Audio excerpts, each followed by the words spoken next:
We'll get started. Welcome to the Education Committee meeting on, what's the date today? March 20th? First day of spring. It almost feels like spring. No, it doesn't. It should be a little warmer maybe. But the first thing we need to do is to approve our minutes from the last Ed Committee meeting. Any comments or questions on the minutes? Hearing none, is there a motion to approve? So moved. Second? Sure. All in favor? Aye. Any opposed? Thank you. So our first topic is to review the LGBTQ climate survey. We had some materials as part of our board packet, and I think Kingsley, you're going to kick this discussion off for us, please. Yeah, definitely. And so there's a lot of information here, and I'm not going to be able to go through each and every particular criteria, but I guess I'll introduce myself because I don't know that. My name is Kingsley Botry. I'm the Director of Equity and Engagement for the Iowa City Community School District. We partnered with the University of Iowa Public Policy Project to do a lot of the student climate survey work. Last year, with our data, we disaggregated that information because we started asking more questions, especially in relation to our LGBTQ students. Because of that, we then put together a separate report, which was a focus report on how our LGBTQ students were feeling in our Iowa City Community School District. And, to be honest, it wasn't good information. Basically there was some feelings of not feeling safe in the classroom, not feeling comfortable with the curricular material as well.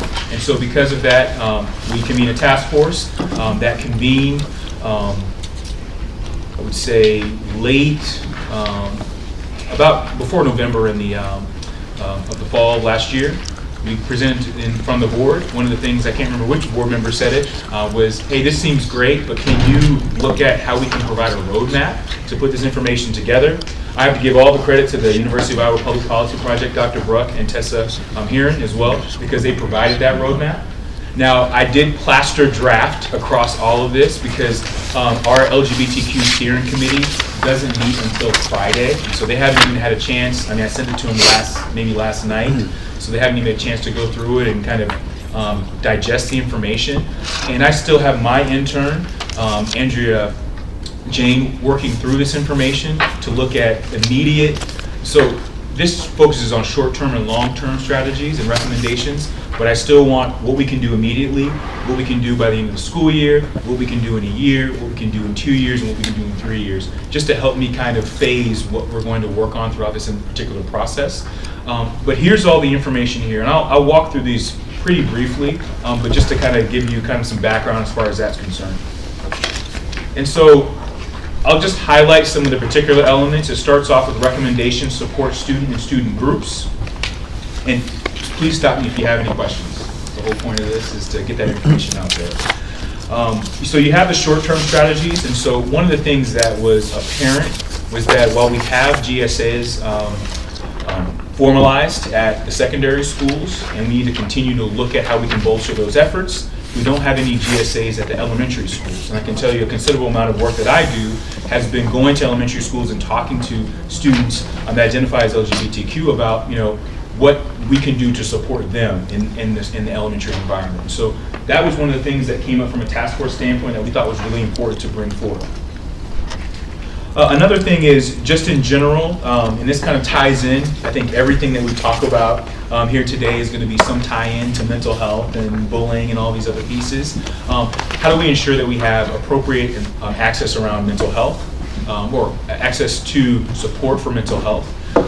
That's just an important piece not only for our LGBTQ students, but also for students in general. And so as we're looking at this process, we're looking at this process for everyone, but clearly from our task force report, we felt it was important to make sure that this information, it was clear guidelines that we could participate or make sure that we're a part of kind of walking through and having that as information. So long-term strategies, and I have Corinne here with me, and so, or not with me, but here in a presentation. She always knows I talk about capacity building, and so we talk about adult advocates as far as long-term strategies and wanting that in the buildings. It's tough for me because I love our teachers, I love our staff members. I think at times we're using a phrase that Steve uses, a Swiss Army knife of everything. They ask us to do literally everything in the school building, not only teach, social workers, assess and do so many different things. And so that's why it's a long-term strategy, because we have to clearly identify what that advocate looks like. We need to work with our students as far as really clearly understanding what are the needs, what would they like to see in an advocate. We don't want to just assume that we can, pick so-and-so and that can be an advocate that our students would come to and talk with. And so those are some of the long-term strategies around those support and support groups that we're focused on. Any questions? Just a quick kind of brief synopsis. Kingsley, do you just maybe for the students and faculty here identify your role and what you do? Yeah, so I'm the Director of Equity and Engagement for the Iowa City Community School District. I look at, or focus on primarily bullying and harassment throughout the school district, but also look at how we can make sure that our marginalized populations, especially within our schools, can be supported and thrive within our school district. It's kind of a broad-based answer. The next portion of this is enhance the inclusivity of classroom materials. And so there's been a lot of conversation about this, not only obviously as it pertains to LGBTQ students, but also when we're talking about race as well, just recently. And so one of the things I think I shared with you, it might have been a couple of months ago, it was actually a couple of months, it was, I think it was January or December, our Board Education Committee meeting in December, around our multicultural and gender fair work and how we're working with that team to put together an anti-bias framework. And with that information, we're trying to ensure that we're including all identities for a representative curriculum. And so that's been a consistent piece. I think from our teachers, I hear them screaming out all the time, we need resources, we need resources. They want to teach diverse curriculum, and we need to do a better job as far as providing that resource. And so that's some of the work that the MCGF committee is working on, and this can help with that process. And so some of the things that we've already changed immediately is we've already changed the rubric with the curriculum review process to incorporate more LGBTQ diverse materials, just by asking the question or adding that as an identified element of that curriculum review process. But that's just the first part. And so, the details as far as, making sure that we're asking the questions 2, 3, 4 times to make sure that we're looking at that from an inclusive curriculum standpoint is important. We're part of a bullying prevention group, or some members here are part of, Laura Daly and Corinne as well, are part of a bullying prevention group that's also looking at how we can incorporate more inclusive materials from that standpoint as well, to make sure that we're not leaving out people with disabilities. And so this is a broad project across the board that speaks to what are some of the short-term strategies that we can look at and move forward on. Some of the other elements as far as long-term strategies is course offerings, new materials, and I think that those things really play into how, again, we can leverage and empower our students, but also empower our teachers with the diverse representation we have within them, to provide a more diverse and enriching experience that really empowers our LGBTQ students in the community. Thirdly would be recommendation improving educator knowledge and skills, and this really focuses just on the training aspect. And so there's been a lot of conversations, and I think that was one of the questions around safe zones. And safe zones, at least from my experience and my training, is more at the university level. And so I think there was a question around here on, how many adults do we have trained in safe zones? We don't have a list as far as individuals that have been trained and have done safe zone training. However, when we had asked, I think maybe 2 years ago, sent out information to our ability to use our MCGF committee members to ask that question, there were tons of teachers that wanted to sign up. Unfortunately, we weren't able to do it because of some funding issues, but I definitely know that we have the support within our teachers to provide more adequate training. I just gave a presentation to Longfellow Elementary just yesterday afternoon about a Welcoming Schools initiative and pilot that they're putting on at their school, which is, again, more of a K-12 look at how we can ensure that we're doing more LGBTQ inclusive curriculum, more LGBTQ inclusive environment. And so some of those things are already happening. But again, the report really called out that if we're going to move in the way that I believe our district needs to move, we need to make sure our folks are trained. Not only obviously from a staffing standpoint, but also from, come on in, too close, sorry. just wanted to seem cool with my backpack. Seriously, I'm changing up for that. But also Mission accomplished. Yeah. But also from a student experience standpoint as well. We want to make sure all of our students have adequate training around, multiple student identities and educational experiences.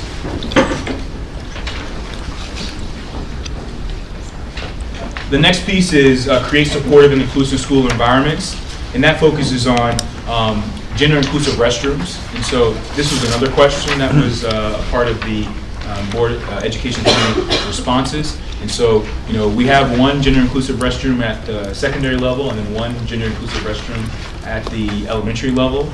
Currently we have an identified restroom in all of our buildings. But I think that what was made clear at this particular report was that we need to really call it out and spell it out and make it loud in a sense to make sure that our kiddos can see that we are supportive from that standpoint, so you can see that we are supportive from that standpoint, to make sure that it's not just, here's a restroom down the hall far, far away that's an identified restroom. It's a restroom that is centralized and is clearly a designated restroom that everyone could access. And so that's more from that standpoint as far as what we can do to have more inclusive restrooms. And so we haven't, we've done some of the legwork, and some of the student body actually has pushed forth the inclusive restrooms that we have right now. As we look into the summer, we're going to look at the plans within the buildings to see what restrooms we can identify and we can use in this particular way. And then the other piece of this is just providing more of an awareness and accessibility bullying and complaint process. And so some of that you see from the texting feature and some of the things that we've done in general. I think on the back end of that, while that's one portion of it, the back end of that is making sure that we have really clear preventative measures put in place, but also response measures put in place. And while we do have, we want our administrators, we have a clearly articulated flow chart that you see here as how we would go through bullying incidents. I still worry about the support on the back end. Those things aren't clearly defined. I know that our administrators, our teachers are doing, and our staff are doing wonderful jobs, but just to make sure that particular process of support is the same across the district in every particular school building. So that's another piece that we're working on and want to assure of. Oh, just grab all the information that's there. This one too. Or this one too. And then last but not least is strengthen district policies and practices. And so I think what came forth in the task force loud and clear was that the board statement, we prepared a board statement. I did not bring it with me today, but we have a very long 3-page board statement, and I have a short and abbreviated board statement. Basically, in the same vein as the equity statement that I believe Director Kirschling read about 2 years ago, to really call out and let people know, not only our community, not only our students, but definitely our staff as well, that this is important. And I think that was a point every single task force meeting, looking at some people in the crowd that were there, that we need a declarative statement to say that this is important to the district. We need the board to say that this is important to the district. So as we go back, we can always say, well, this isn't just me saying it. This isn't just our kids saying that it's important. The board is saying that it's important. It's a part of our strategic plan. It's beyond our strategic plan. We want to make sure that we're inclusive of all of our kiddos, especially our kiddos that are LGBTQ. And so that came, again, loud and clear. And then from that, I think there's a number of different policies that we'll be looking at. From conversations about designations in Power School, from conversations, designations within our cumulative folders, from conversations and designations with how we are wording our policies to ensure that they are always LGBTQ inclusive. And so that information will consistently or be looked at as far as how we can make sure we consistently look at that across our policies and procedures. That is like the quickest version I think I've ever done about, some work that I think, again, is going to take a lot of time. I don't want to sit here and say it's going to happen tomorrow, because there's a lot of work, there's a lot of community work that needs to happen around this work and support that needs to happen around this work. And so it's going to be all hands on deck, because I think it's important to empower and celebrate all of our kids. Any questions? I think students, I don't want to interrupt someone have a question. But going to your bullying and harassment protocol flowchart. Yeah. We've gotten some emails from someone who felt that something didn't get addressed properly. In your determination, okay, is it, the incident is determined not bullying harassment, the incident is, if someone comes to you and say they feel they've been bullied, I mean, it seems, we pretty much have to assume everyone that comes to us and says that that's a legitimate bullying incident. Can you explain, how you break apart those Yeah. two parts and We can just walk through the flowchart real quick. Sure. And so you have a reported incident. We use an EBIS screening tool because I don't want our staff to, feel or be put in a situation where they're trying to make a determination based on their own knowledge. And so that EBIS screening tool is geared towards the individual bringing the complaint. And so ultimately, you can move through that checklist pretty quickly. But it's still, we want to make sure it's bullying. We want to make sure there are incidents that is repeated, the incidents that are harassing in nature. We want to make sure that it's not, a fight wouldn't be considered bullying. Maybe repeated fights, or a fight wouldn't be considered conflict. And so, making sure that we're looking through or walking through that screening tool is really important as we move forward. Ultimately, you see there, it's either determined at that stage bullying harassment or an investigation needs to take place. And so as you walk through there, you have the complaint form. That's just, the legal mind in me. We want to make sure that it's in writing. We don't want anybody to say that, hey, I reported this complaint, but I didn't receive any follow-up. And so having that in writing just helps us have that information and have that documentation. To make sure we have everything where we need to have it for a final determination later on. The other piece of it is, once we get done with that, we have witnesses that will share information as well. We always put a pre-investigative plan in place. We actually have to stop the bullying from occurring right away. We can't wait until the investigation happens. That pre-investigation plan is for both individuals and parties. We want to make sure that if this is a situation where, say, every time in the bus somebody is continually, throwing water on you, whatever the case may be. We may look at, situations or arrangements where we won't have the individual that's been alleged in the complaint throwing the water to potentially ride the bus. We have to figure out different transportation to make sure, as we're going through this investigation, that we've clearly separated both parties. Then we have a preponderance table, and this is, I wouldn't say the toughest part, but this is, I think, the part that causes the most consternation around kind of the final determination. And so a lot of people here, maybe not everybody, watches Law and Order. And so if you think about it from a Law and Order standpoint, you have reasonable doubt. So we do not do reasonable doubt in the school district. We do preponderance of evidence, which means more likely than not, which means 50% plus 1. And so as you're going through these witness statements and you have witnesses that say that the incident did occur and there's more than 50%, then it's a founded determination. If you don't have witness statements, and so sometimes what normally happens is you have somebody say that, hey, I've been bullied, or hey, somebody's saying comments about me, or whispering them in my ear, the other student says, that's not happening, that normally would lead to an unfounded determination. Now, the piece that I think a lot of people miss when we're having these conversations is, regardless of whether or not it's founded or unfounded, we still follow up. And so it's not that, it's unfounded and, nothing's gonna happen and, the initial complaint didn't matter. It just matters from that determination standpoint, whether or not it was unfounded or unfounded. From there, we still follow up. It could be that another school policy was violated. It could be that we handle or address a situation with another intervention or another way. And so that's how this is that kind of the quick way of how we walk through that process to make sure we investigate all incidents that come before us. Well, I've never watched Law and Order. I'll have to do that. I watch Forensic Files, and I'm there sometimes to find that the eyewitnesses are not good, but they deal with science.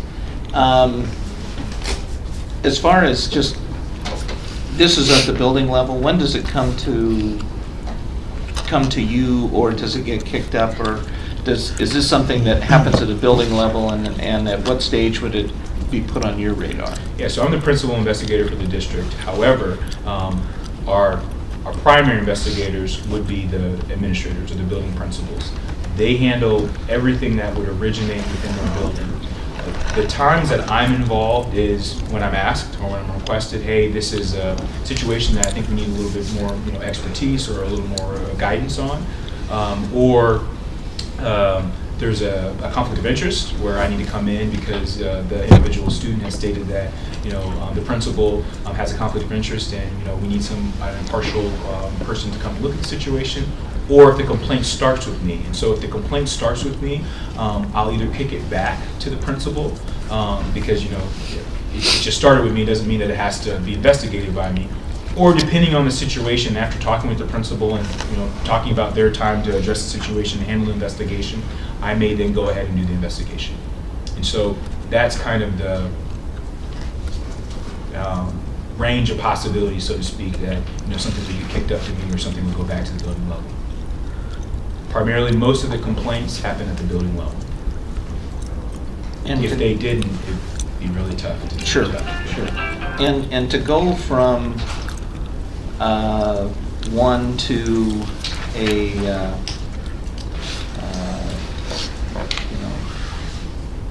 your bottom before, considering it doesn't go to the well, as far as from the start to finish on a complaint.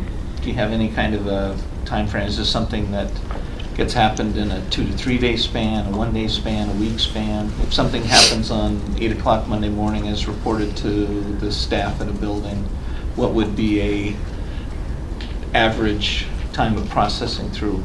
It can vary depending on the severity of the incident. And so if there's a claim, I think, just recently, if there's a claim of a peanut allergy, that's something that we move on pretty quickly because of the life-threatening nature of it reoccurring and happening again. If it was something on the lines of social media, I would tell you that takes sometimes months to kind of figure out, maybe work with police, talk with different students, just because there's multiple situations where there's ever-changing piece around it. So-and-so said this day, or so-and-so said this day, and it can be time-consuming. And so we try to have those conversations at the front end to say, this is the timetable that it would take depending on the situation. I think, at the most, we try to be as expeditious as possible. I know that for me, it becomes really tough because if I get, 5 or 6 complaints that may come my way, that definitely elongates the process, exponentially to get something back to them. And again, I'm always focused on making sure I get some type of paperwork to individuals as well, so they can have something in their hand to make sure that they feel, they may not necessarily agree with the process, but at least they, understand it's been, resolved in that sense. And so that could take some time as well. So I have a question and I think the answer. So it's not beyond reasonable doubt. That's a pretty stringent thing. But preponderance is pretty stringent. Is there a lesser evidence threshold that we could? I think at the university to get fired, I don't think you need preponderance of evidence. I think it's something like substantial evidence or something like that, where it's like it's not 50% plus one, but and what I wonder, and I know we want to have protections in place for false accusations, but does that happen much? Do we really find people saying bullying is happening, making things up just to get at that person? Is that common? I wouldn't say it's common. I don't have all the principals here to kind of corroborate that as well. I'm more thinking of my conversations with them, but also what I look at as well. So I would say I don't think it's common, but I would also say, the preponderance evidence standard is not a standard that I made. Yeah. So where does that come from? So that's a standard from the state. Okay. Yeah. So that's where that's the State's standard as far as how we look at it from a school district standpoint, not only in this and some other things as well. Because I guess what I hear anecdotally, and not from this district, but when I'm doing these phone calls to other districts, frequently when there's complaints of bullying and nothing's being done, the thing is, we don't have the proof. Yeah. It's not on camera. And it's like, and for a victim, it's like, wow. So now I gotta get written testimony. So it just makes it harder to report, and people are discouraged from reporting because they're just gonna tell me there's no proof, so there's nothing they can do. It's he said, she said. And I think that goes back to kind of that unfounded situation. where it's not that we're not going to address it, it's just that maybe we don't have enough evidence to state that, it's a founded case. It doesn't mean that we won't put interventions in place. That could mean changes to, it could mean potentially changes to schedule, potentially changes to environment. It just depends on the nature of the situation. But there is some follow-up. It's not just, well, we can't figure it out, see you later or solve it yourselves type of situation. Go back to this. Yeah. And first I want to thank all the students for coming and participating this afternoon. Really, it's fantastic that you're here. There's a ton in here, and I think it's really great. And I might have been the board member who asked for a roadmap because I couldn't remember, so I didn't want I'm to kind of call a you. roadmap geek. But there's a lot, and if you had to pick one thing that would make the most immediate impact on improving our climate, what would that one or two things be? And I actually, if the students, if you guys are willing to share your thoughts on that too, I'd love to hear that from a priority standpoint. What would make the most difference to help improve our climate? Well, I don't want to say something and be wrong. So That's right. Smart man. So we do have, so everyone knows, these are our students who are in our GSAs from Liberty and from West High School, and they are amazing, amazing people, and very, great leaders, very courageous, and in what they do every day and how they lead in our schools. So, And City High students were invited, also their GSA sponsor was on the French trip, so he just got back yesterday, so it's been, yeah. Jet lag. yeah. Exactly. Well, if I want to say something that would definitely cause an impact would be if the teachers were to support us more. I feel like if the teachers were to do something, the students would react to it. I feel like it would stop the chain reaction for more acceptance and more inclusion. Like if a teacher was to ask for pronouns or identify a child properly that they should, and the students would follow the example. Mm-hmm. So like one thing that we've already done is, so we went to a teacher meeting once and talked about our GSA, and we gave every single teacher a safe zone sticker to put on their doors. And so now students, GSA members know that they can go anywhere they want to and feel safe. And I feel like it has helped a lot with those students. I'm sorry, I don't mean to interrupt, and I got here late, so I feel horrible in asking everything. I'm alone, one of the board of directors. Can you introduce yourselves and tell me what school you're from as you're talking? Yeah. We are from Liberty. My name is Kay. I have they them pronouns. I'm a freshman. Okay, I'm Corinne. I'm a sophomore, and I am originally sexual. If you want to say your I- sexuality, you're free to. I'm pansexual, and we have an introducing slide with that. So I'm Jason, I'm a sophomore. I'm actually heterosexual, but yeah. He's the guest in our GSA. So. I'm JP Clausen, I guess he, him, his, and I'm a board of director, so not a student. Well, I was thinking something, all right, yeah. And also an ally. My name is Aaron, and I'm a sophomore from West. I'm Harper. I'm a sophomore from West. Go by she, her. I'm a freshman at West. I go by he, him. My name is McKenna Proud. I'm a freshman at West High, and my pronouns are she, her. Oh yeah, my pronouns are she, her. Thank you. Actually kind of a little bit in contrast to the safe zone thing is that at our school, they were just kind of putting the safe zone stickers up because everybody else had them. So if you didn't have them, you're kind of out of place. And so people just started putting them up. There was no actual qualification to get them. So we had been proposing to try to get some legitimate safe zone training for most or all teachers, specifically in dealing with crisis and terminology and understanding LGBTQ. When we gave them out, we gave the teachers an option to do it, and actually every single teacher took one, I'm pretty sure every single teacher took them, which was really surprising to me, but they did, and so everyone has them. I've noticed in some rooms you can see they have both a sticker, like 2 stickers on both sides of the door so that you know whether or not you're inside the classroom or outside, but you can also notice whether or not they've been peeled off by students or other teachers, I guess. But I noticed when some teachers tape them back up because they really care, but then there's some who, if it's taken down, they don't care and put it back up.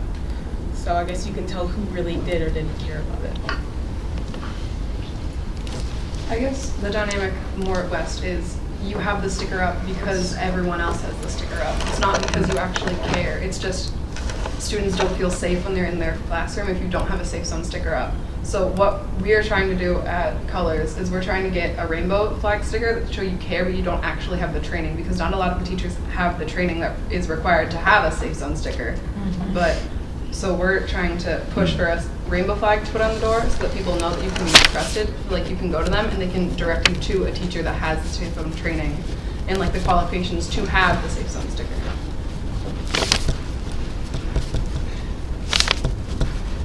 I think some other changes we're trying to make in Colors and kind of just in our general school district is inclusive curriculum, especially at the elementary level. The elementary level is like the key area of child development, and that's where they're going to get their values and their ideas of what they consider right and wrong. And if they're introduced to this kind of terminology, this lifestyles at an early age, it's going to be a lot more accepting. It's going to be a lot easier for them to accept themselves, a lot easier for parents to accept even. So that was another thing that we were trying to push for. And what kind of measurement do we have to see if that's happening? From a curriculum standpoint? Yeah, from curriculum and also library books, how can we tell that that is being carried out? Yeah, I would say, we had that conversation as we were putting together responses. From a library book standpoint, it does focus on the particular schools. If we're focused on the elementary setting, focus on the particular schools and kind of how, excuse me, how aggressive they've been about finding books that are more LGBTQ inclusive. I would say from a curriculum standpoint, I'm only smiling because I think it's one of the questions that I think you posited before. I would say no.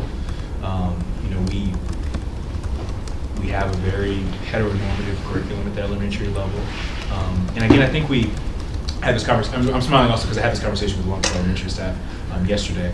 The issue is that it's not inclusive of different parental structures, different sexual orientations, different identities, and so because of that, it really puts students and also staff in the awkward position of effectively teaching heteronormative practices without actually thinking about the fact that that's happening.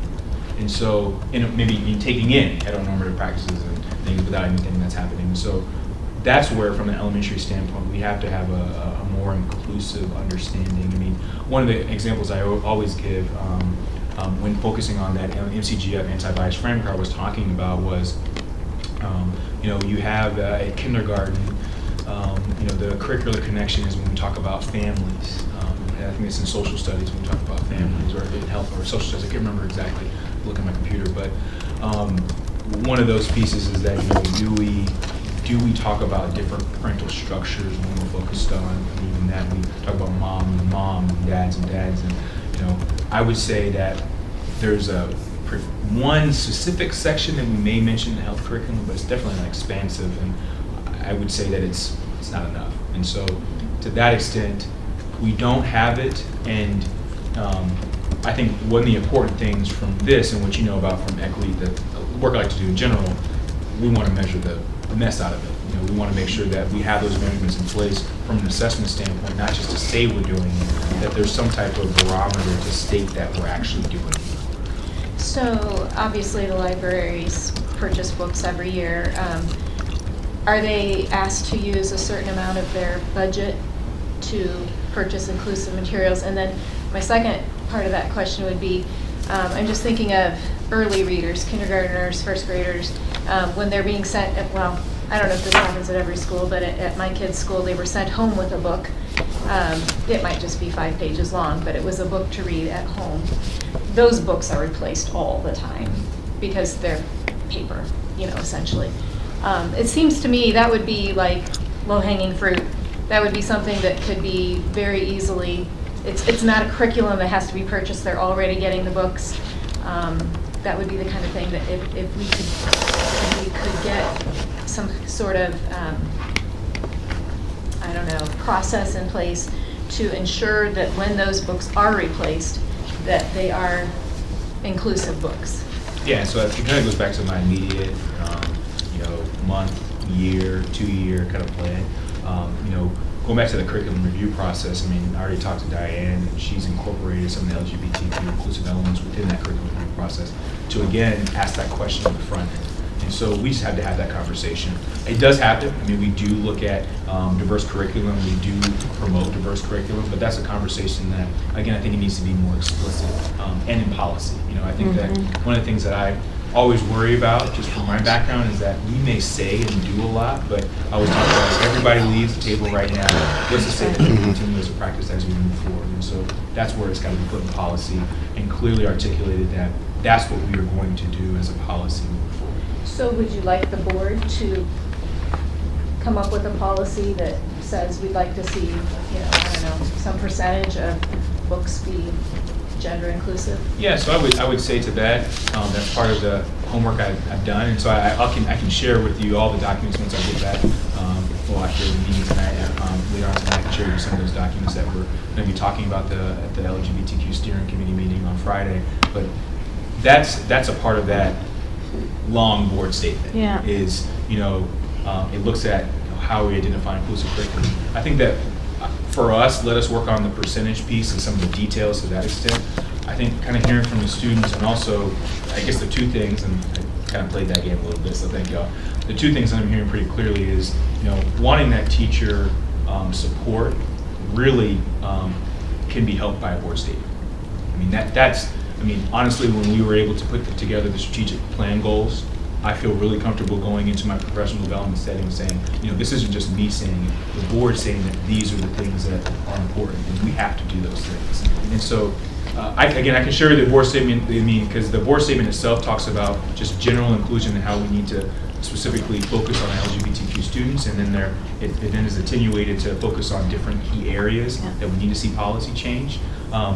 I didn't know what you wanted to do with that board statement, and so they wrote both. They wrote one for, intern wrote both, Rachel wrote both. She wrote one small statement just as a general declarative piece, but then she wrote a more defined statement that I kind of want to just spend more time talking with the team about, just to make sure that we're not stating we're going to do everything. We haven't gone through the details as far as what that looks like. But in general, I think that, again, making a clear declarative statement that this is important and these are the areas that we need to see change, I think would go a long way as far as moving this process forward. The other part of it, I would agree, is also training.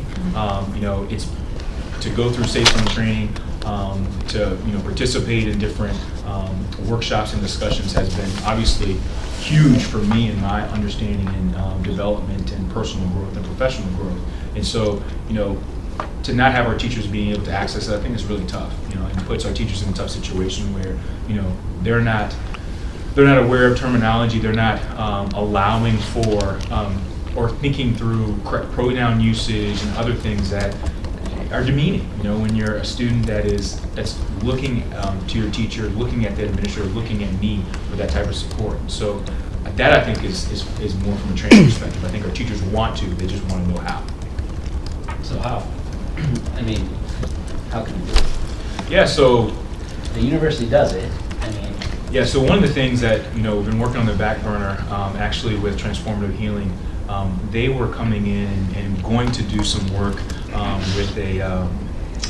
with more changing the curriculum around Safe Zone to make it more K-12 representative. Okay. And so that's why I kind of talked about, when you talk about Safe Zones, it's more from a university on up.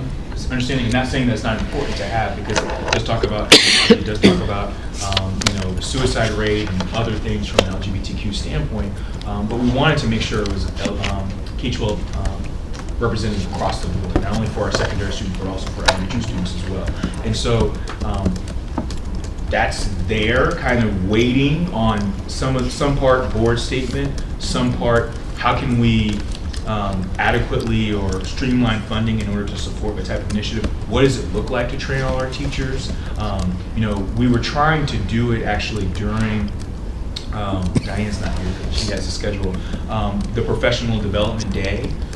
So that presents an opportunity where, as teachers are choosing what things they can do, they have an opportunity to participate in that safe zone training. I would say that the safe zone training that we were thinking about was a 2 to 4 hour training, and I think it has to be 2 to 4 hour training.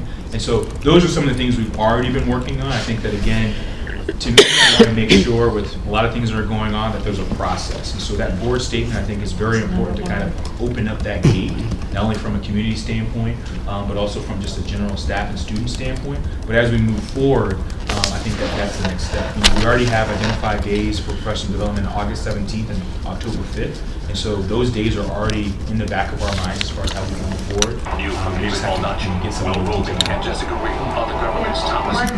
One Iowa provides a really comprehensive training, and we were hoping to maybe even have them come out and they'll send some of each one of their teachers at a time. I don't have the details. And maybe we were hoping we could use that day in the fall. So the GSA students, the color students at West, one day sort of spontaneously but so articulately described the sort of struggle of walking into a teacher's classroom and seeing safe zone on the door, and then having that not really end up meaning anything. That maybe the teacher uses inappropriate terminology. And Kingsley, I think you articulated it so well. There's a desire to do right by these kids, but maybe not enough knowledge to do that. And so we took that information to our instructional leadership team and sort of crafted a plan to try to at least move forward at West. And it sounds like what you're thinking, Kingsley, just jives so well with what we're thinking at West. The exact same stuff, like using that optional PD day at the beginning of the year to provide safe zone training. We've contacted One Iowa, and they're willing to do it. There's a cost involved, so I mean, there definitely is.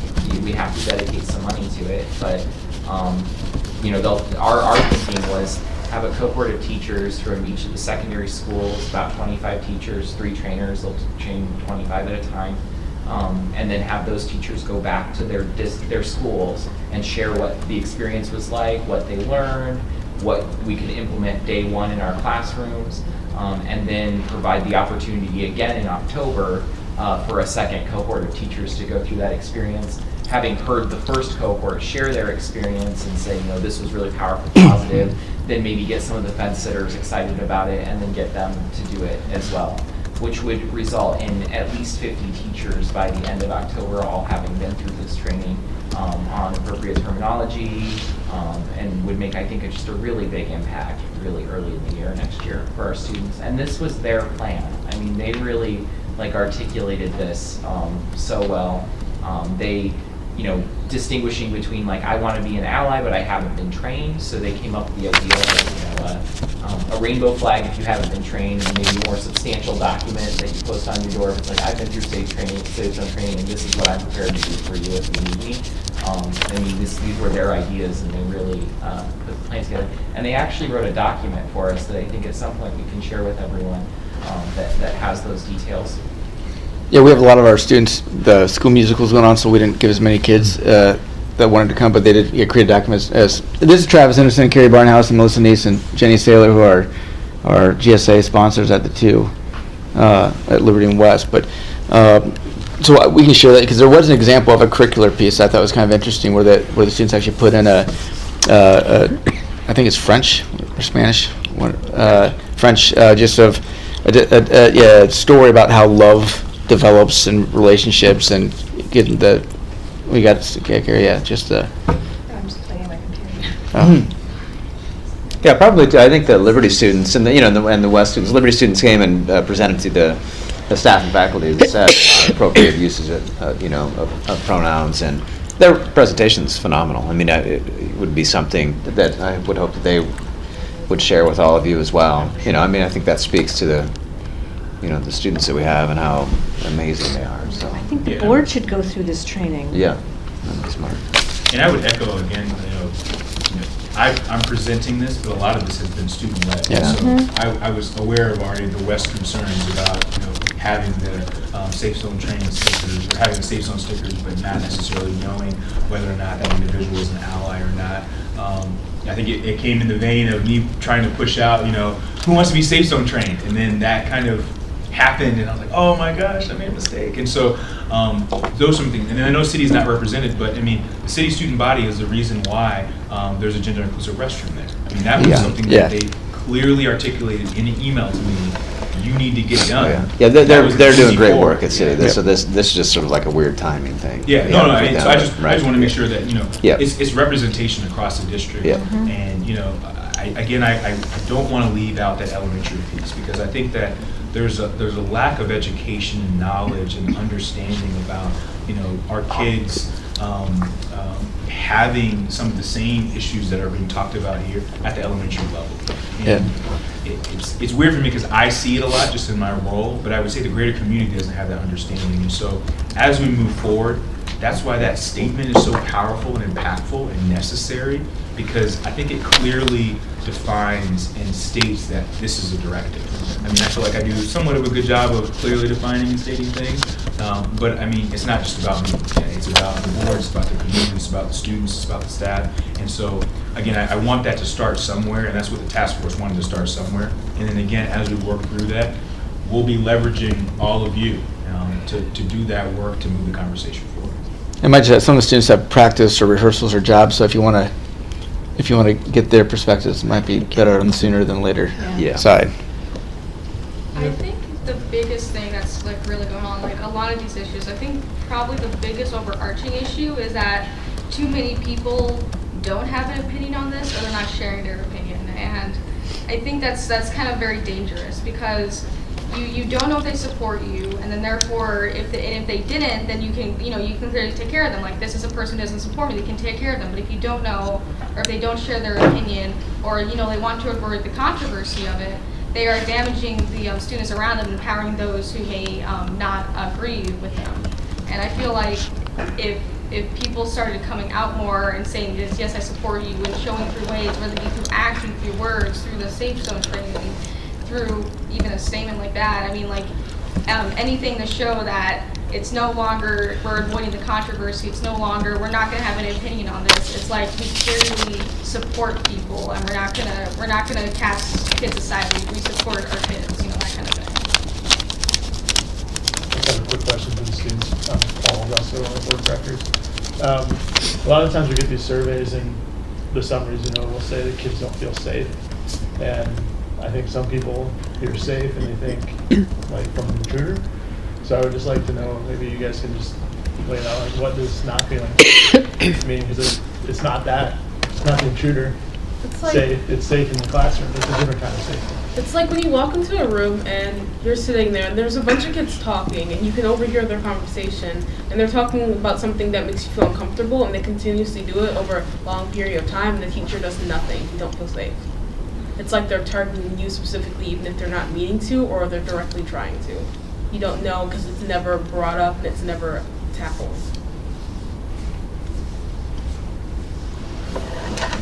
I don't know if you guys have any other examples, but I just wanted to make sure it was clear that there's two separate things when we're talking safety.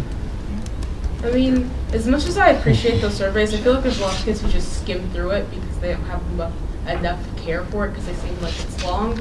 But I do appreciate how in-depth it is and how much you show your care for us. Aaron? Yeah. I don't know, I feel like when you walk into a room and then, and that for no reason at all, people just start laughing at you, you cannot feel safe. And it's not even like you did something bad, it's just you being rude. It's a general constant feeling of being it's just general anxious all the time, and you're like always always uneased, and you don't know what to do to help it. Like, you can't do anything to help it, because if the teacher is not going to say anything, say like two people are having a side conversation and it's like completely unrelated, like the teacher will stop them, like make them stop talking. But as soon as it's on like an important topic, or like a topic that, say like they're targeting someone in the classroom, the teacher won't do anything to stop it, in my experience. Like, as soon as the word gay is mentioned, they just like shy away from the topic and they won't stop the teacher that's talking. And we need to stop teachers and we need to educate them because that can't happen anymore. You have to, yeah. Yeah, I can't. I feel like it's a lot of the uncertainty and a lot of seeing teachers avoid the controversy of it. It's just like you don't know. Are they going to support you? Are they not? Are they going to help you today? Are they not? Are these students going to get a slap on the wrist for what they say? Are they not? Are they going to be empowered by the teacher? Are they not? And it's just that kind of uncertainty. I can walk into a classroom and I could, who knows, I could get beat up, I could get yelled at, I could be humiliated, and the teacher could do nothing to stop it, and yeah, it makes me scared. Yeah, and to go on with that, it's like you don't even know if a teacher supports you, and you find out later on, like especially if you like somewhat build a slight amount of trust for a teacher, and then you find out they don't support anything about you, so you don't feel comfortable with them, you don't feel like you can share any more about yourself than you already have. It's like the most hurtful feeling, and you don't feel safe anymore. So it's about safety of expression. Do you know what I mean? Feeling like you can be your authentic self. And maybe it's not always a physical threat, if that's what you're kind of getting at. That might not be it. But if I don't feel like I can fully participate in the conversation or fully participate in the classroom environment because I can't completely be who I am for fear of somebody, criticizing that or making fun of that or laughing at me or whatever, and I can't express and present in the way that I really want to present, I don't feel safe being me. That, I think, is where maybe what you're looking for, that safety piece. Yeah, and that's not fair that other kids that don't feel.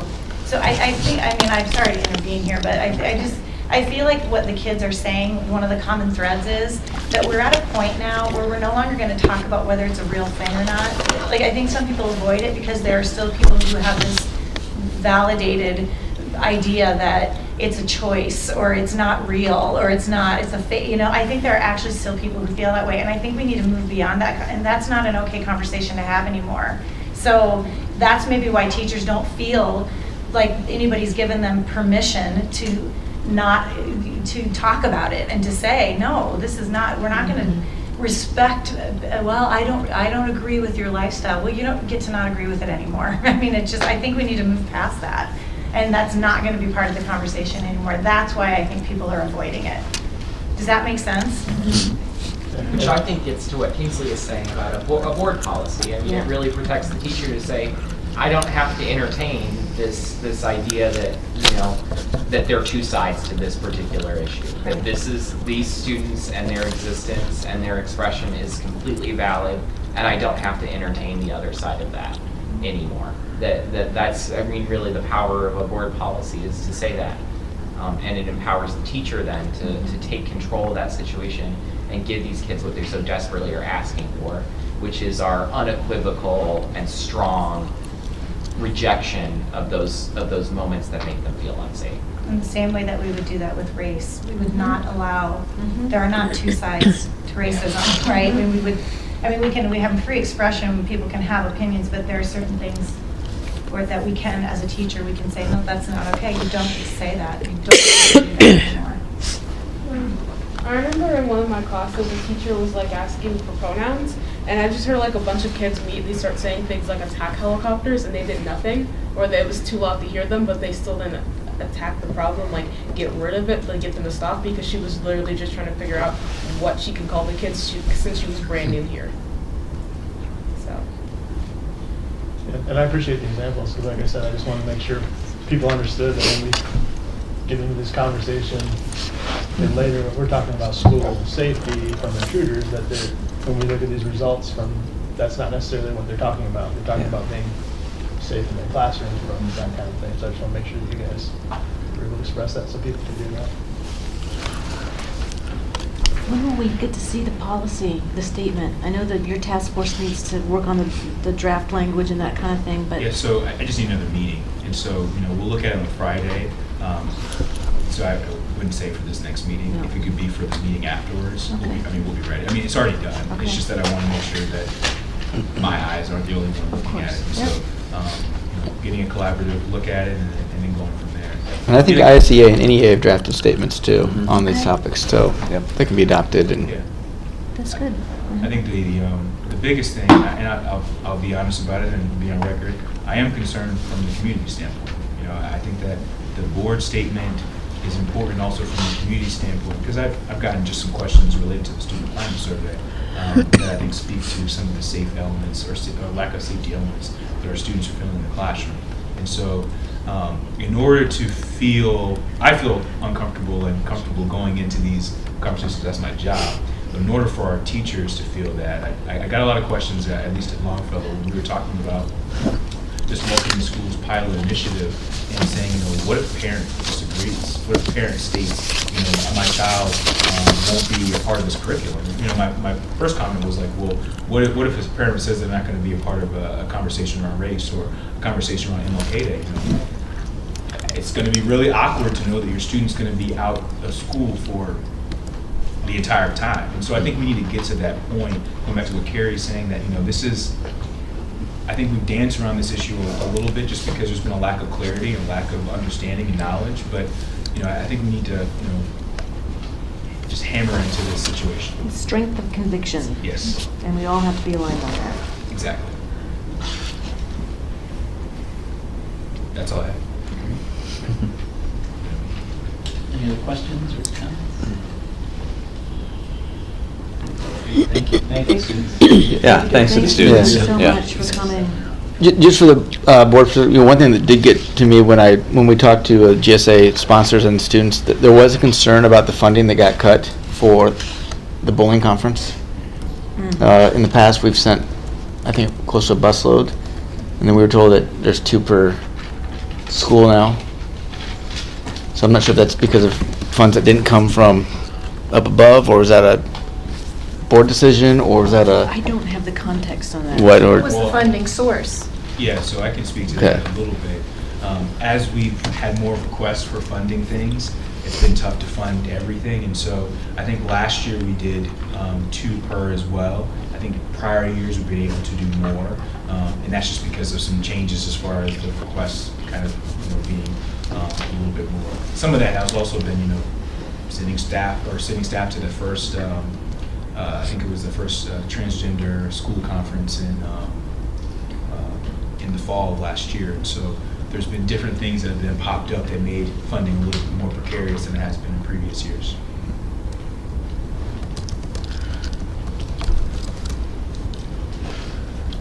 All right. Thank you again. Appreciate it. All right, next. Yeah, so students, just so you know too, you're of course welcome to stay, but you don't have to. Yeah, there's more aspects of it that are, yeah. Other things which may be Yeah. of interest to you as well. I want you to get like 10 minutes in and go, oh, we had a moment. We missed it. Nice to meet you officially. Thank you all for being Yeah, here. thank you. Yeah. We'll be in touch. So that bullying conference, what are we talking monetarily? What was it? Oh, man, I think it's, I don't want to say this off the top of my head. Well, I don't have a computer. I don't want to say off the top of my head. Well, I mean, was it over $10,000? Was it? Yeah, it's transportation costs, it's less than $10,000. It's transportation costs, and also student registration costs. And where was the conference? The conference is the governor's LGBTQ conference in Illinois. What's It's an it? annual conference. And normally, like I said, last year we sponsored 2 students to go. 2 total or 2 per school? 2 per school to go. Per school. And that was junior high, high school, so. Yeah, it's just secondary. It's just secondary. Okay. Well, it doesn't seem like that would be. Even if there's some fundraising, somebody helps. I mean, I can imagine people can sponsor something. I mean, we can, I just sent out the email just like I did last year, right? So we can reach out to the principals and have conversations as far as where everything is at from that standpoint. I haven't gotten all the requests in, and so I don't want to, jump the gun and say that a whole bunch of people are coming from here, then not coming from here. I mean, so let me just look into it. I can look into it. And when is that, it is passed? Or No, it's not. It's in April. They do a really good job of getting, I think Carrie sent an email long, like maybe a month ago, a couple weeks ago about, hey, this is happening. And so, no, it's still about 3 weeks away, I think. So we still have some time. I got a minivan. I can drive that Des Moines. Load up stuff. All right. My parents were in Des Moines. Transportation is a cost. I mean, Well, we did the first Chicago car show trip in 10 days, and that was $2,500. And that was a bus from Iowa City to Chicago and back. So, But that's a huge, I mean, it is a huge conference. This seems like something we should make happen. Does Liberty have the same, like, West has the 2 vans, I'm sure City does, does Liberty have the 2? So there's 6 of those vehicles available Right. too, that are bigger too than the Expeditions, but. Yes, our fleet of Suburbans and Expeditions should be used. Well, I don't think we have any, I think West got new, at least West did got new vans, I think more than. Well, those transit ones. Multipass, Yeah, we've got machines. Yeah, because there are some driving pieces, some of the staff that go with them maybe aren't, designated drivers, so. Yeah. We'll get to that. Yeah, I had requested Lincoln Navigators for West, Phil, but we didn't get them, so. Well, you won't I think he caught those in the bill before we paid it. All right. You won't get a Navigator. All right. Or an Escalade. We ready to move on our next, Any questions about bullying? yeah. Actually, we can go to another meeting. I don't know if there's anything else about bullying. I know that Karina will work and also answer a ton of questions because we work hand in hand and all this. Not all the questions. If there's any more questions about bullying, and there's some of those were answered on the actual sheet as well. So do we have numbers? I assume we have our report numbers and all that. Yeah. Okay. Yeah. Is that somewhere, is that public or is that something not? I mean, it is public. It is public from a discipline standpoint. You see that information in the report. Bullying and harassment. Right, sure. So you get those numbers. My job is to make sure those numbers match when we send out to the state. I do get different numbers. It's make sure the founded cases match the interventions of the state. I do get different numbers because the state wants us to report on every reported incident. And so there was recently a Sioux City article where you saw them reporting jump. And I think there was about a year ago, maybe a year and a half ago, I actually did a media piece because they were talking about how our reports were significantly higher than other districts. And we want to report. I mean, we want to get information out there because not only make sure that things are getting addressed, but also helps with education around what are these situations, what they look like as well. And so that information, it would be slightly different than the information you see in the annual report because it focuses on that first that first area where we look through the screening tool, and even if it's determined that it's not bullying, as you can see there, it still goes on the state data. So. No problem. Thank you. Thank you, Kingsley. As we're transitioning, just to amplify the board policy part, we've had, as I know, with Kingsley mentioning sort of the, ethnic studies infusion that we've been doing. So there have been some questions from the, I think a small element in our community about, what's going on, and is this, really, when are we getting back to history, and this is liberal indoctrination, and, things that as a social studies teacher you are used to dealing with. But for our teachers, when those questions, came to them from folks, it was very nice for them to be able to say, and for me to be able to say, no, the board requested and has stated that you're to work to infuse, this work into our curriculum. This is a board directive, and because every once in a while people will say, I'm going to the board, and I was able to say, have them go to the board. That's perfect, because this is really from the board that said this is important to us as a district. This is what our mission is, and I think for teachers it is empowering. They feel much more, able to say, okay, this is really important work, and we're busting our butt to do it, and we're supported, all the way up to the board. And to that point, Brady, there's actually teachers that want to do more. Yeah. Haven't probably done more because they're worried about that. It would, really just blow the socks off of us and get them to do more things from a curricular standpoint. I agree. That they've been holding on to. So. I think one of the things the students that kind of struck me a little bit, because I've heard a lot of conversation around how our leadership and national government says things just off the wall and damaging, and people combat that, or they come with, it's created this environment where everybody's like, oh, that's okay to say those things. Then one of the students was like, if we come out and say it's okay to do the opposite of that, we can snowball it that way, right? Like from the top saying it's okay to shut that stuff down.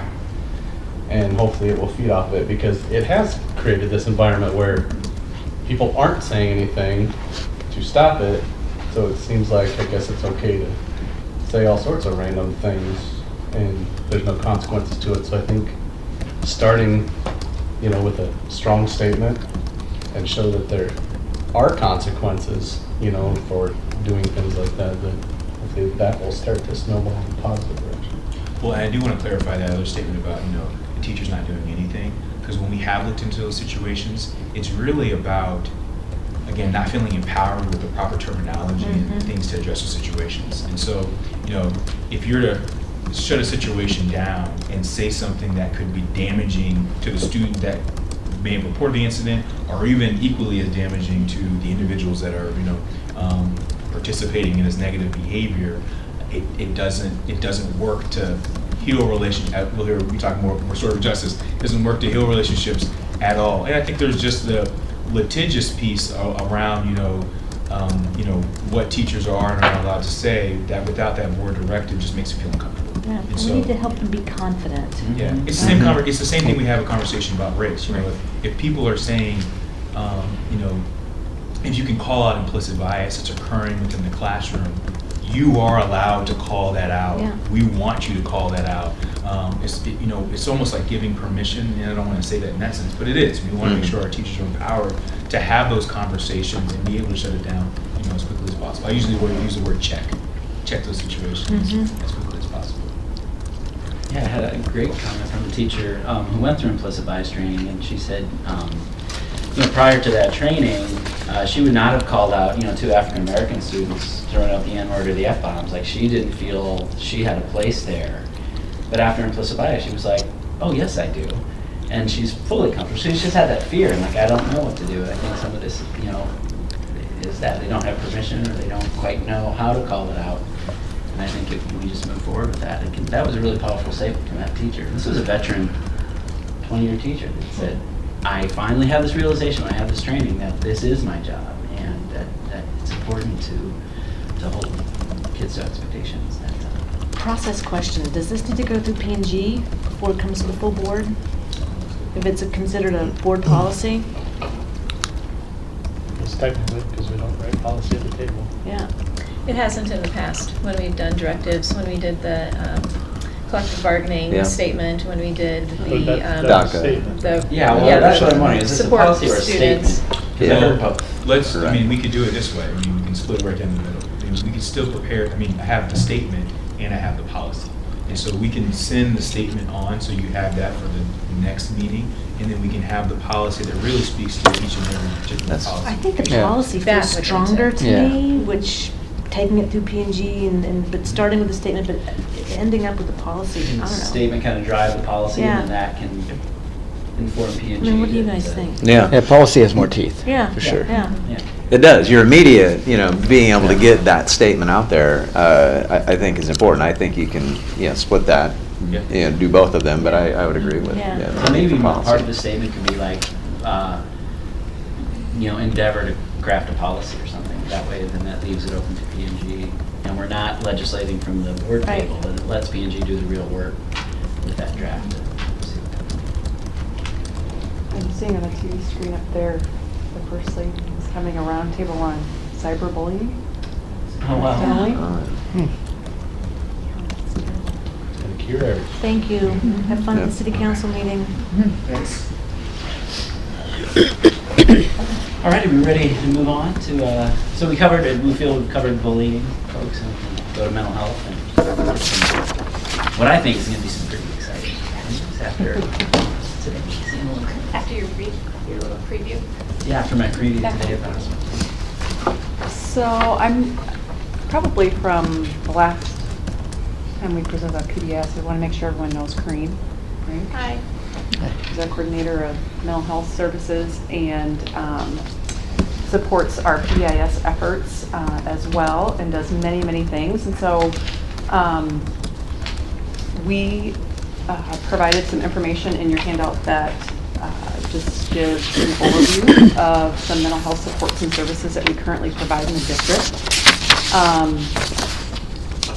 We thought that we would just have you refer to it. We would kind of walk through it a little bit. There I'm not sure how much of this background information most of you have. And so as we take a look at that, I think when we think about bullying prevention and the connection with mental health supports, and a lot of what we've talked about today for all students, as well as groups of students such as the LGBTQ community, we always want to make sure that we think about it from a systems framework. And so I included that little statement, always need to look at it from that multi-tiered system of supports and implementing a strong foundation of PBIS, that systematic look at teaching, modeling, practicing expected behaviors that makes for a clear, consistent learning environment, provides pre-corrections before situations begin so that students know what it's expected,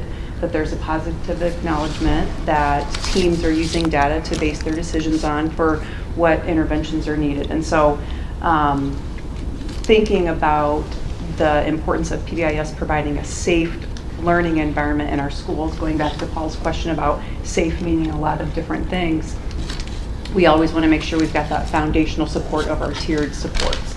It's not completely what this is about, but I think it's important to connect it to that. Some of our key players for staff in our buildings, of course, everyone in a building is responsible for creating a safe learning environment, but some positions that are particular to providing social, emotional, behavioral supports in schools are, of course, our school counselors, our student and family advocates, and we also put school nurses in there because they're a big part of just a variety of aspects of interacting with students and staff, and often, and they of course have a strong mental health background as well. Can I just jump in? Yeah. Real quick? Do you know how many schools don't have a full-time school counselor? I can estimate it off the top of my head. At the elementary level, we maybe have about 6 to 8 that don't have full-time. I could tell you for sure. Does that sound about right too? Yeah. Would you say could do the same for school nurses? There is no school that has a full-time school nurse. Yeah. And most nurses are shared, depending if they have a secondary or an elementary assignment, or double assignments, are shared between 3 to 4 schools.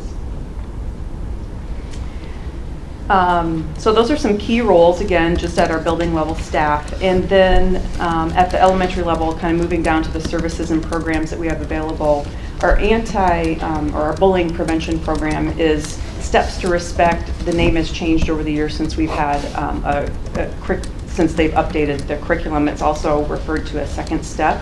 But our elementary classroom counselors, weekly lessons that are taught by our elementary counselors implement a social emotional learning curriculum called Second Step. There's a unit that is infused that's called Steps to Respect. That's the bullying prevention lessons.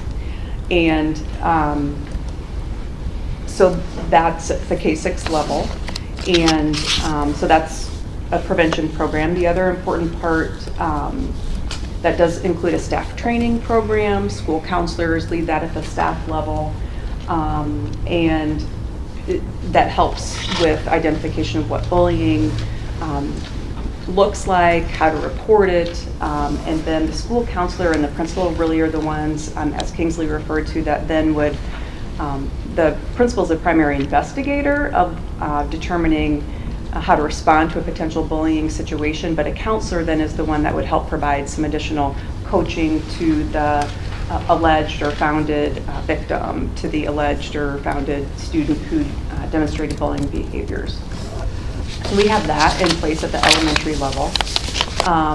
Then for some continued mental health supports, there's a variety of them that are either some that are provided for all, some that are provided for some, if that makes sense, and some services that are just for a few. And so what we tried to outline on just starting at the bottom of that first page with the Healthy Kids School-Based Clinic and then continued on are, that's the list of services that are more specific to mental health support.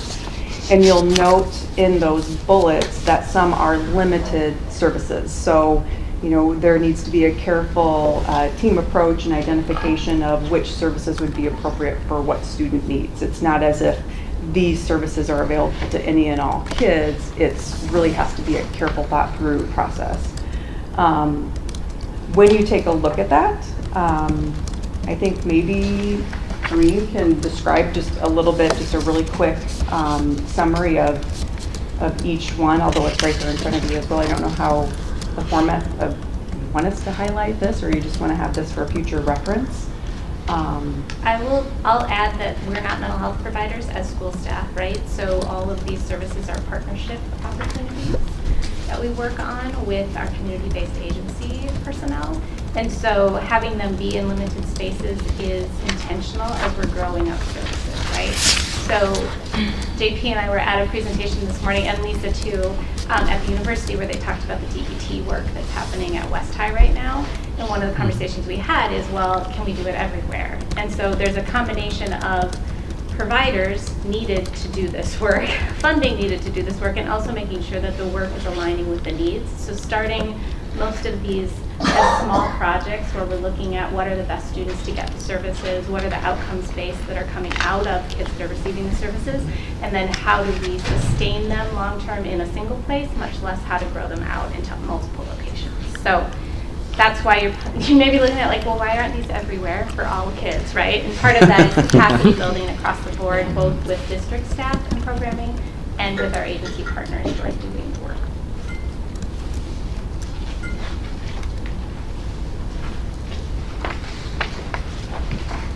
Do you have any questions about it? Maybe I'll just let you kind of peruse through it and then see if you have particular questions related to any of the services. Maybe just a comment. I think it was last year, 2 years ago, when West had a threat, and I think school was or wasn't canceled. I can't remember, but I just asked students, kind of like what you're saying, Paul, a little bit. Because there's this feeling, gosh, West isn't safe. What do we do about it? So I just had students, what would make you feel safe? And they wrote, and I was surprised by how many students wrote having real, serious mental health care available at school. One of the great things is the stigma is really gone. I mean, kids talk very openly about the medications they take, their anxiety, them seeing therapists, and I think if we can get to a point where a student has zero stigma going to the school nurse that their body aches, can we get to a point where there's somebody on staff, so when their mind's aching or their emotions are aching, can they go to that person at school just as they would the school nurse? Because there's really an openness there, and kids are wanting it. And that was the number one thing. More than SROs, more than metal detectors, more than locked doors, they wanted someone to deal with their mental health issues. And every building, I would say, has 1 or 2 or 3, maybe even 4 rooms where they have, for whatever reason, there's a staff member. It might be a teacher, it might be a para, it might be where kids just go. And it just becomes sort of the room where kids know that's like their safe zone. But they're having that day where they just need, they're having, they go there, and it's just, it varies, who plays that role. But it is really then an additional role, like, Casey talked about. Yep. And I say this not to bash anybody. I was brought up in a way to think your school counselor is that person. But most students say, no, your counselor does your schedule. I'm not going to my counselor for mental health help from that standpoint. And so I just think, it's funny, in the new role that I'm doing in the afternoons, just seeing the litany of programs. Gosh, I mean, we had a student today, literally, who I had to refer to Prelude because they were caught with a substance. And as I was talking with that student, well, in the past 4 years, he's lost a very close friend, was abused by a pastor, and lost a family member. So you think about all those traumas and grief, and I mean, just how everything is so intertwined. Then he turned to, substance to deal with it. I mean, it's just so connected. 2 things that touch on what you're saying, which I actually wrote down. Secondary counselor's job, like, this is going to be one of my questions, because I think they're, like you said, talking with my daughter's only in junior high, that's what she would say her counselor does, and that's it. And they have busy jobs. Yeah, and I'm not minimizing that. Yeah, right. But They they should would, have a like different you said, name. she would only go to that person to talk about. Yeah. her Schedule, right. Yeah. And then also the second point that I was going to bring up is, you mentioned the mental health part of it for the students, but I think it's there, the need's there for the teachers as well. Yeah. Yeah, I would absolutely. agree with that. We overlook that. Yeah, I'd agree no. completely, Paul. Yeah. I mean, we get data. I mean, we have some buildings where the visits are There, yeah. going We up, have, you know, significantly. Yep. We had, at the October Professional Development Day, we asked Synchrony, our employee assistance program, to provide a couple sessions on self-care Yep. and kind of encapsulated in how you have to, you know, take care of your own self before you can really take care of others. And both sessions were packed, where the room was full. And so it's something that, yeah, we need to continue to look at and provide that professional development for the educators as well. Is there a way, I know we have Synchrony, but then I know this is like health insurance committee stuff too, wellness stuff. Yeah. Yeah. To bring some of that in. And I want to put out a comment too, Mitch, what you said about stigma. Actually, so some of the data we saw today was, for example, admissions to appointments to child psych, about 80% white, about 20% non-white. Mm-hmm. But when it's school-based, it's flipped. So clearly there's some cultural barriers. Some people like going to see the psychiatrist Right. might not be, but when that psychiatrist is the doctor that's at West, so part of this is I think students feel more comfortable at school. Yep. Potentially also they have some good relationships there, Yeah. and they know teachers. And I would also want to point out, this all looks great, and it would be we want to do it more, but kind of the anecdotal stuff I'm hearing is that we are at the cutting edge of this kind of stuff, school-based mental health services. I mean, Dr. Daniolos was talking to Lisa and Corrine, he said he's been able to recruit people. You know, he gave the example of somebody was choosing between Iowa and Stanford. They came to Iowa because of the school-based mental health we're doing, because they're interested and they want to do it, and that we're doing this. There's interest all over the place, but as far as what's literally happening with a psychiatrist here, and it's just half day a week, but it's half day a week. And also it was very anecdotally and celebrated our student family advocates. Yeah. And I can tell you, as somebody who works with a lot of districts, if I have an Iowa City person, I know. I'm like, well, I know there's a place for you to go. I know there's somebody for you to talk to, and it's a student family advocate. It's not a guidance counselor. And that doesn't throw guidance counselors under the bus at all. Their time is taken up with, it's not like they're sitting around, you know. Yeah. I went to our both SFAs at West because, again, in the afternoon, I mean, I said, gosh, I didn't realize what you guys did. And now I'm having daily interactions with them with my new role because they're invaluable. So I think the piece there then is the awareness because again, we have the DBT group at West, and we're not gonna put it on the announcements, right? But we want to be able to find the kids who need it. So I think just that teacher awareness, both for the kids, but I think then teacher awareness for themselves. Like, okay, what are you doing to take care of yourself? We value self-care. I mean, you can't say that education has a reputation of valuing self-care, right? This is not Right. what, Yeah. you know, that's kind of our, and I don't mean obviously, I just mean in general, we burn out, you know, so the more we can do to get the word out of these really good things that we're doing, and then it's just really exciting, this DBT program, and that I just know that because it's what I do, what I work with in the hospital, but it's super effective, and the more we can learn and get it right, and can we then package it and get it first, you know, I think probably first to the secondaries, and DBT itself isn't really targeted at elementary school kids at this point, but I just want to celebrate and comment on the really good job that we're doing here. And it does have tentacles on to the insurance committee. You know, if you when you look at the aggregate data yearly on the insurance expenditures, there's, you know, clearly we had that conversation and said, gosh, we do have in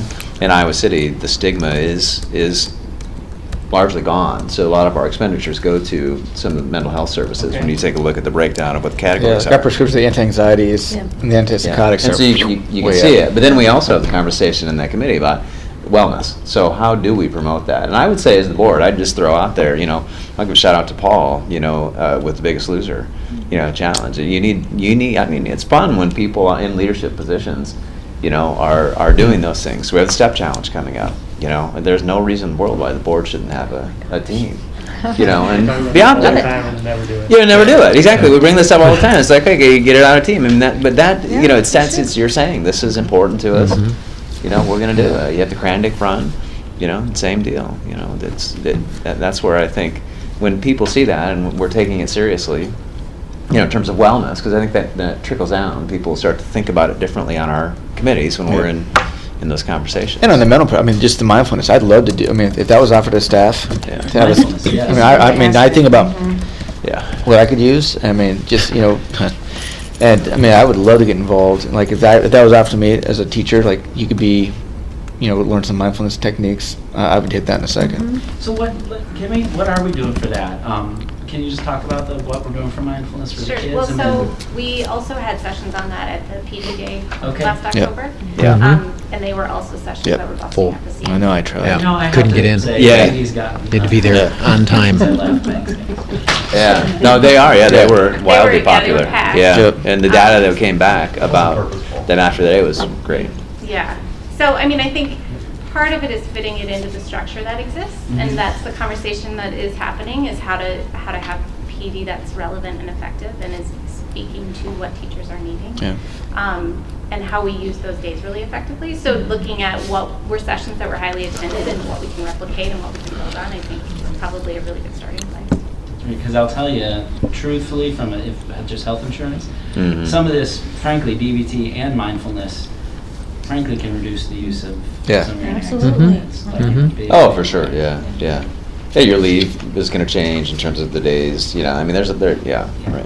So, The only thing I will add on this, that's a conversation that's ongoing that I think is really important, is that we're talking about the overlap between how we talk about behavior and how we talk about mental health, and that there's still, I believe, and I think Lisa would agree, I think Laura would agree, that we're talking about those two things separately still, that we look at kids as having behavior concerns or having mental health concerns, and that it's not really one or the other, it's a continuum generally of a behavior is what you're seeing, but a mental health concern might be underlying. And so looking at how we respond to groups of kids, it goes to the bullying, it goes to the LGBTQ, it goes to the culture in response, but remembering that we need to help all of our staff continue to understand that it's not a bad kid or a sad kid, and that most kids would benefit both from strong disciplinary procedures and practices and understanding behavioral expectations, tied with the skills to be able to regulate their emotions or ask questions or figure out how to manage their anxiety if that's what's happening in a classroom. So there's still, I would say,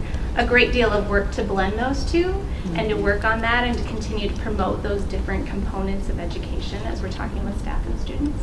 But it is work that we're working on. And I believe we'll get there, but I think it's good to know there's some things starting that we can build off that will hopefully bridge those two things. I don't know if there's anything you want to add, Lisa, with regards to some of that work?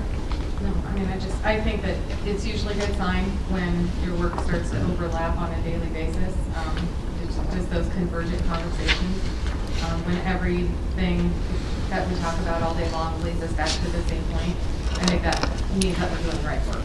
So I think that's what's happening, kind of more and more all the time. So I think it's going to be really great work produced out of it. None of it's fast, because the fast work isn't really going to get done what we need to do. But I think we're making things. The question that I have is, I'm wondering if we could establish some sort of anonymous reporting program or means for kids to anonymously report, I've seen this behavior, or I've seen this on social media. I observed a situation, or was part of a situation where there was a student that was that had put a suicide letter on social media, and the students, the kids that were friends with this person, had no idea what to do. They didn't want to tell the kid's mom because then they would all get in trouble with the student. She'd be mad because they were the ones that told. So, but they all felt like something needed to be done, but they had no idea. They didn't want their names to be attached to it.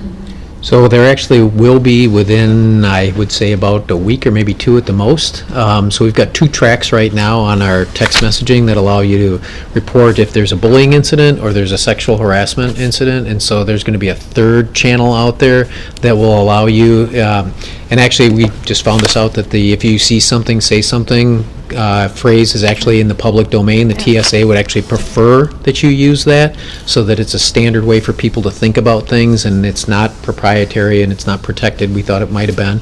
But that'll be the next one. So whether it's self-harm or harm to others, there's now going to be that opportunity for kids who live on their phones to just hit that text, hit that keyword at school safety, hit that in there. It immediately sends back to them a really quick opportunity for them to plug some information in there. They don't have to identify themselves at all, and that comes right into the admin team. It's monitored consistently so that we can pick that up right away. So that's maybe a couple weeks out right now. I think they're... Promote that out with students and teachers and everybody. Yep. And if you haven't seen them, the big posters that are in all the schools, there'll be one now that talks about school safety. Great, and just, I'd say, if you can just make sure suicide is really highlighted. Yeah, in that. we're really talking about self-harm or harm to others, so it's both of those categories. So it would pick up somebody who makes a threat to the school or somebody who writes a note about committing suicide. Laura, I think it might be good if teachers could get a copy of this sent out to them, just with all these resources. I was just thinking too, Jane, like when we do our new teacher orientation, that this is given to new teachers just so they're sort of just aware of all the different kind of resources and programming that's out there. Good suggestion. Do we do any screening, just overall screening for depression, anxiety? We haven't since Teen Screen was expanded by Sorry, could you say that again? I'm sorry. We did screening through Teen Screen for a handful of years, but when Columbia disbanded the oversight of it, we stopped using it. Okay. And haven't found a tool that's set up. I mean, that was set up really beautifully specific for screening at school, the whole process of not only the screening but the follow-up. It was all articulated out. And so we've looked at a few, we continue to look at a few, but we haven't found one that was packaged quite as nicely yet. But it's absolutely something we continue to look at and look at. Good idea. Any other, this is great, thanks for putting this together too. This is really a nice look at everything we're doing. Yeah, and those partnerships don't develop just automatically. The work that they're doing is, phenomenal. Yeah, you guys are doing a great job. They're a lot of work. Yeah, they are. But they are. I mean, That's a so lot of that work. list, Doing that. JP, to your point about being on the cutting edge, I mean, that's, it's a massive amount of Yeah, work. I actually feel hopeful after reading this list because Yeah. there's so much support out there. This actually, we were chatting about, school safety and, the committee met, the operations committee and, SROs or bulletproof glass, or, you mentioned it, Mitch. This, to me, feels like it's getting more at the root cause of preventive measures, of, catching things early, helping students, families early before you need a metal detector to catch a gun coming through the door. And that stuff's not gonna, it's not gonna catch it all. It's not gonna deal with someone who's really out to hurt themselves or to hurt others. This starts getting at those root cause. Because it's about protective factors, Yes, right? It's about yeah. increasing protective factors. Yeah. It's care assessment. It is, yeah. It's fantastic. And whether it, stops those things, this is good anyway. Yeah. This Yeah. is necessary anyway. Yeah. This is life-saving. Yeah. Yeah. Yeah. To me, here's your lobbying strategy too. I mean, I think too often when you're doing, I know SSA's been set for this year, but it gets pitted as well, teachers are overpaid and they can do without. But I mean, I think just a broader understanding of the services that schools provide and would love to provide more of, that's where I think you can maybe start to move the needle with people.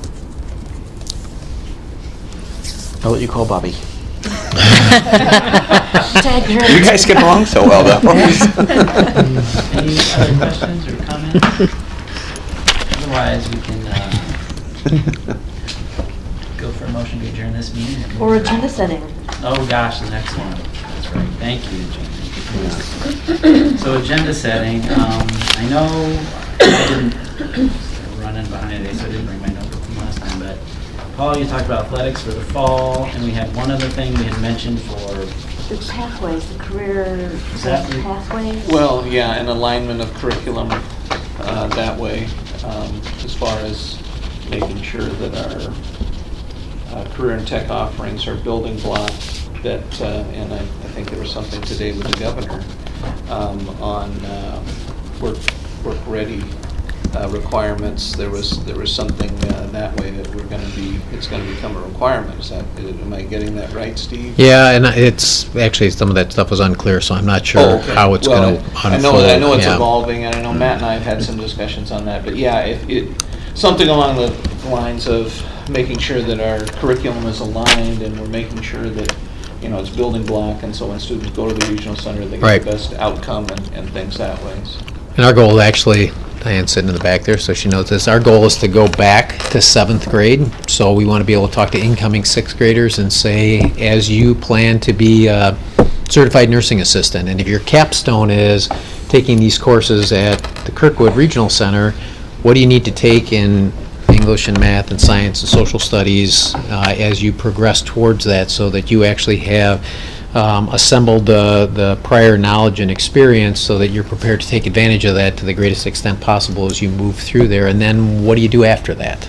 So we're working on building out those career pathways so that they're aligned. That sounds like a good. When are you ready to talk about that? I don't know. I was trying to catch April? how soon will we be ready to at least roll that out or have the conversation? Plan is to have a sample in April. Yeah. So One of our pathways. I didn't want to promise for her, but I thought it Yeah, would is be that good close. enough? Do you bring it to the committee and get some update? I'd like to put restorative practices on an ed committee agenda at some point, and and I don't know exactly what I mean by that, but, what are we doing in the schools? I know we've got some schools that are doing some work, and I think it'd be interesting to learn more about that. And maybe maybe we've already had this discussion, and I'm just not been privy to it, or new to the board, but I think there's some interesting work that's being done there, and We would fit into a just general topic about behavior intervention. I mean, I guess we did PBIS, but maybe to dive into. Well, I think that dives us into the behavior, and then what's an effective way to deal with it. Is that, between the career and technical pathways piece and the restorative piece, is that April, May? We also had preschool that we were going to You're do in going to May. talk about preschool. Mhm. That's right. Yeah, so far. Wait, oh, I just missed it. We're Wait, what? ambitious. Sorry. Sorry. We're trying to make sure. Keep up. You said for April, career technical. Okay, we got that. Okay. At the previous meeting, we talked about preschool. Right. In May. In athletics. Athletics. Athletics is in the fall. Is Yep. that how long of a conversation is that? How much information will be? On which one? Circles and Oh, That'd be Kingsley again. Yeah. Yeah. Kingsley. It'd be Kingsley, yeah. And Rick Hancock's has been doing a lot of stuff with, Interesting at teacher. I was gonna West. say, I think if we Yeah. put those two together, if we put career trade tech ed and restorative work together, I think we could do that in April. that's good. And what school? Have we picked the school? We have not. Well, where's a good place? So I think you could either one of those. A school where maybe they're doing some good work. They're in practice at West pretty regularly. The Yeah. circles and the West peace would be a circles, good one yeah. to go Let's to. do it. We haven't been to West. Okay. Okay. West in April.